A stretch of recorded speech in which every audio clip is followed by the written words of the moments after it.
Porque o que fez essa pessoa desenvolver depressão, cara, multifatorial. Transtornos psiquiátricos de uma maneira geral não. Todos eles envolvem uma interação entre gene e ambiente. A genética, ela não é determinista. Tá? Os geneticistas sabem disso. Embora muitas vezes tentam inclinar para a área deles. Mas a genética, ela não é determinista de muita coisa. Principalmente quando se fala de sistema nervoso central. Vou te dar um exemplo. Existe uma doença chamada de fenilcetonúria. Sabe o que é fenilcetonúria? Não. Sabe o que é fenilcetonúria? Douglas, sabe o que é fenilcetonúria? Fenilcetonúria é uma doença que você nasce com defeito genético. É rara, bem rara essa doença. Mas você nasce com defeito genético que você não produz uma enzima que degrada um aminoácido chamado fenilalanina. Fenilalanina tem em qualquer proteína. Você comeu carne, ovos, frango, tem fenilalanina. Quem nasce com esse defeito genético não pode comer proteína, porque se acumular fenilalanina, você desenvolve retardo mental. Ela é tóxica para o corpo. Caralho. Olha que louco. Quando você faz o teste do pezinho que você nasce, a galera faz esse teste para você se você tem esse defeito genético ou não. Se você nasce com esse defeito genético, ele só vai ser um problema se você comer proteína. Se você não exagerar na proteína, não vai ser um problema. Ou seja, um defeito genético vai determinar se você vai ter problema mental ou não? Não Depende. Depende do ambiente. Quer saber um outro defeito genético? Intolerância à lactose. Tem gente que nasce sem o gene que produz a enzima que degrada o açúcar do leite. Você vai ter um problema? Se você não tomar leite, vai ser um defeito genético irrelevante. Entendi. Assim é para todo transtorno psiquiátrico. Só que depressão tem pelo menos 44, até hoje que se mapeou, 44 genes que interagem de forma significativa na depressão. Então é um monte de coisa que se soma. Por exemplo, tem pessoas que nascem com polimorfismo, uma alteração genética, no gene que produz... Vamos lá. A pessoa nasce com uma alteração genética no gene que produz a enzima chamada de monoamina oxidase A. A MAOA, a sigla dessa enzima. Essa enzima degrada dopamina, noradrenalina e serotonina. Então, quando você aumenta dopamina, noradrenalina e serotonina, essa enzima vai lá e corta esses neurotransmissores, diminuindo eles. Tem gente que nasce com defeito nesse gene que, por alguma razão, expressa mais ou menos dessa enzima. Por muito tempo, Lutz, chamavam esse polimorfismo genético de o polimorfismo do guerreiro. Por quê?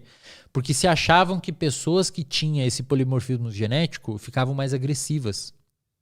E, de fato, pessoas que nascem com esse polimorfismo genético, algumas ficam bem agressivas. Inclusive, desenvolve transtornos de personalidade, como o transtorno de personalidade antissocial, que a gente chama de psicopatia. O psicopata, o nome técnico para o psicopata, é transtorno de personalidade antissocial. E muitos deles têm esse polimorfismo. Aí se achava que quem nasce assim desenvolve isso. Na realidade, tem bons estudos mostrando que a pessoa desenvolve um comportamento antissocial e de agressividade se tiver o polimorfismo genético e se sofrer abuso na infância.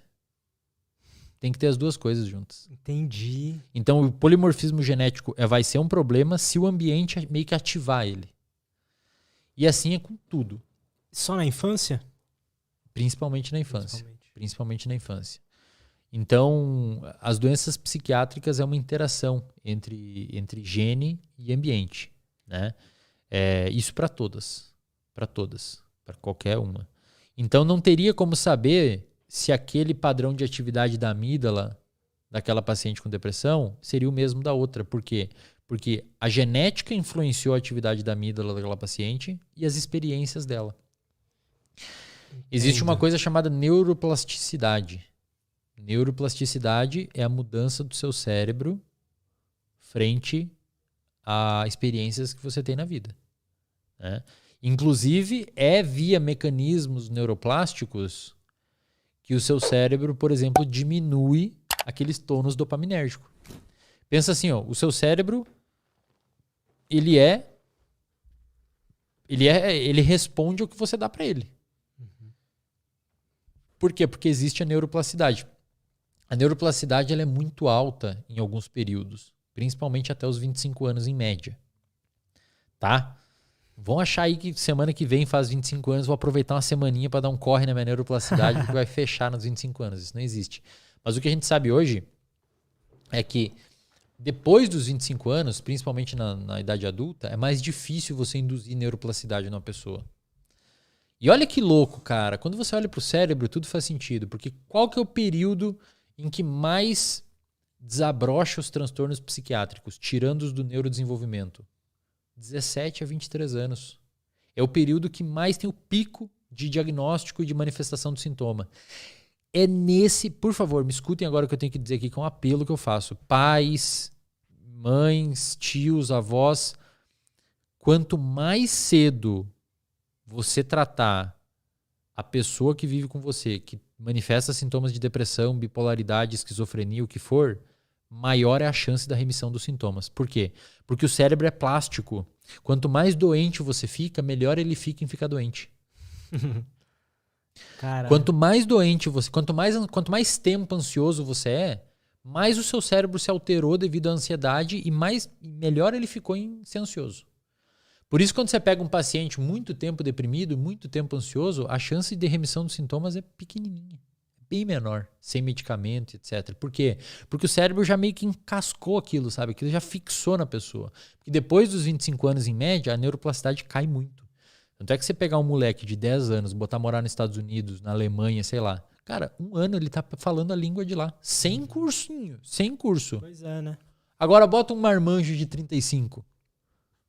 Cara, 10 anos com curso e olha lá ainda, vai falar com sotaque. Por quê? Depois dos 25 anos, em média, as mulheres um pouquinho mais cedo, o cérebro ele meio que concreta. Ele fecha, digamos assim. Ele termina de amadurecer o córtex pré-frontal, que é a última região do cérebro a amadurecer, e é mais difícil você induzir mudança na circuitaria. Mas tem uma coisa que pode ser feita que parece que aumenta a neuroplasticidade. Foco.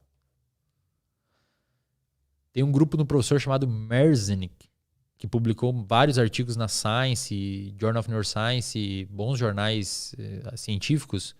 Se você pega um macaquinho adulto, pega um macaquinho jovem, se você pede para o macaquinho escutar um som e discriminar, você ensina ele, né, dando recompensa, a discriminar 2 sons, tipo tac, de tac, são 2 sons diferentes. Uhum. Você dá uma recompensa se ele acertar, se ele apertar o botãozinho do som que você quer que ele acerte. Então ele tem que discriminar esse som. O macaquinho jovem, ele não precisa necessariamente focar para induzir neuroplasticidade na área auditiva. Você pega o cérebro do macaquinho que não sabe o som, ensina ele, sem a necessidade do macaquinho focar muito naquilo. E você olha a parte do córtex auditivo, que ele ficou ouvindo aquele som, o macaquinho mais novo induz uma mudança no cérebro meio que passivamente. Meio que sem foco. O velho, ele tem que prestar muita atenção para discriminar os 2 sons. E quando ele consegue discriminar os 2 sons, que envolveu uma atenção muito grande, induz uma resposta neuroplástica no cérebro dele. Huberman fala muito sobre isso. Então, depois dos 25 anos, você consegue induzir neuroplasticidade, em média 25 anos, né? Pessoas mais antes e pessoas depois. Você consegue induzir neuroplasticidade, mas tem que ter foco. É tipo você aprender uma língua, cara. Se você vai aprender uma língua com 27, 30 anos, você tem que focar muito naquela língua para aprender. Você não vai aprender de forma passiva igual uma criança. Entendi. Você tem que focar, tipo, essa palavra significa isso significa isso significa... Aí vai acontecer uma mudança estrutural do seu cérebro.